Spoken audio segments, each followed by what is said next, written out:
Hello everyone, welcome to the channel.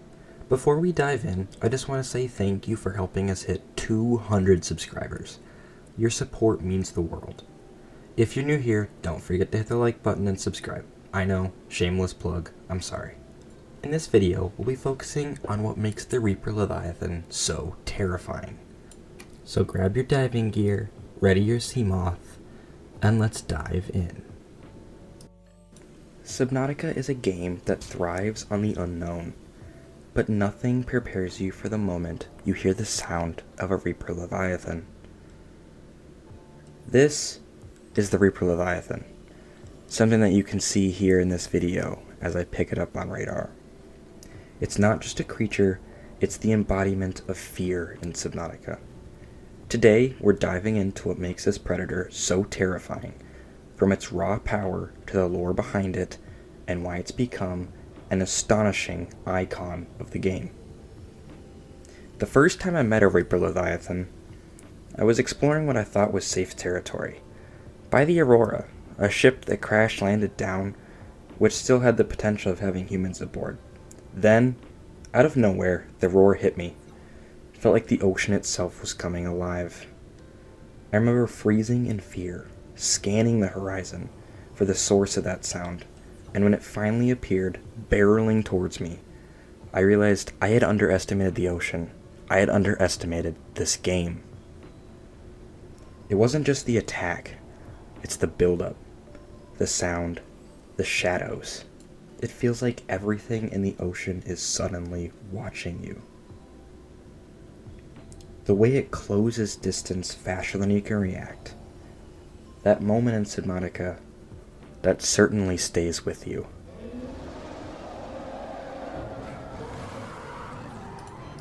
And as you can see there, with just how bone-chilling the attack of the Reaper Leviathan really is, it grabs onto your sea moth with the 4 mandibles and slowly crushes it. It takes it down to just 10 health, leaving your sea moth incredibly vulnerable. If you're brave enough, you can swim up to the Reaper and attempt to scan it. Now, you're going to need a stasis rifle or some way to stop the creature in its tracks. But if you do so, you can scan the Reaper and get some incredibly valuable data on what this creature is really like and how it really functions. When you scan the Reaper, the PDA certainly doesn't hold back. It calls it an extreme threat and warns you to avoid it at all costs. That's not an exaggeration at all. This creature is built to dominate. It's built to own its territory. And it's a creature built with incredible strength. The PDA also describes the Reaper as a highly aggressive predator that uses its mandibles to grab and incapacitate its prey. It's not just that it's fast, it's relentless. Here's a clip of me pulling up the Reaper Leviathan on the PDA. Interestingly, the PDA notes that the Reaper Leviathan has evolved to patrol open waters.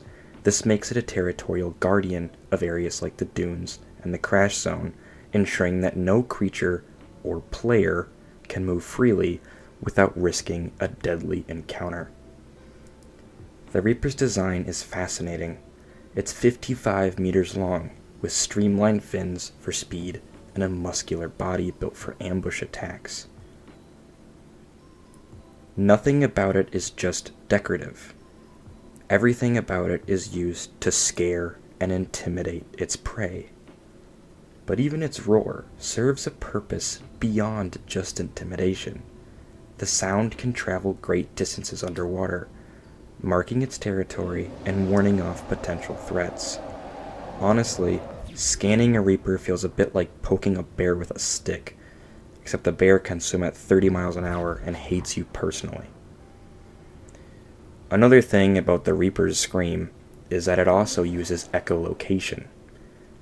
Whenever it roars, it can see you. The PDA states if you can hear the Reaper's roar, it can see you. What makes a Reaper so terrifying isn't just its power, it's how it makes you feel. That roar is primal. It triggers a fear of the unknown, and its aggression, it's a reminder that in the ocean, not just our ocean, Subnautica's ocean, it's a reminder that you are not at the top of the food chain. No matter what you do, the Reaper will always have destructive power, as you can see a clip here of it slowly ripping this sea moth to shreds, and me leaving nothing to do about it. It's moments like this that time slows down. The roar, the charge, the impact, it's all designed to overwhelm you, and it works. The way it lurks in open waters, waiting for a perfect moment to strike, taps into our deepest survival instincts. It's not just a creature you fight, it's a force you have to outsmart. And a lot of you might be saying, well, Turtle, it's so easy to just avoid the dunes. It's so easy to avoid the crash site. Yes, that's true. But you're going to run into the dunes at some point. Whether you're going to the crash zone to visit the Aurora, or whether you're going to the Blood Kelp zone, you might accidentally stumble upon the dunes. And if you do, there is the ambiguous chance that you run into a Reaper Leviathan. It also changes how we feel about the game. It makes us more terrified. It makes us question whether the things in the shadows are friendly or foe. Whether they want to hurt us, or if they're just there minding their own business. It changes a way a player plays the game. It makes us terrified of the deep. It makes us terrified of the unknown. And I think that's what Subnautica is all about. The Reaper Leviathan didn't just terrorize players. It shaped the identity of Subnautica. It became a symbol of what makes the game unforgettable. From streams to memes, the Reaper is the creature everyone remembers. Its roar is instantly recognizable, and its presence is often the defining moment of any player's journey in this game. On a more unserious note, I'd like to think that the Reaper gets royalties every time it's featured in a meme. It deserves it. It's basically Subnautica's unofficial mascot of terror. Subnautica's rise to fame was partly due to the Reaper Leviathan. Its ability to create unforgettable moments turned casual players into lifelong fans of the game. The Reaper Leviathan doesn't just live in the ocean. It changes how you see it. After your first encounter, every shadow feels threatening. Every roar sends you scanning into the depths. Nighttime encounters are something else entirely. It shows just how scary this thing really is. It's pure terror. Subnautica's world is beautiful, but the Reaper reminds you that it's also dangerous. It turns dark, open water into something you dread. That constant tension is what makes this game so immersive. The Reaper Leviathan isn't just a creature in a game, it's a lesson in respect for the ocean and its power. It's the moment Subnautica goes from a survival game to an unforgettable experience. Before we end, I just want to say thank you again for helping us hit 200 subscribers. It was an incredible journey, and I'm so excited for what's next.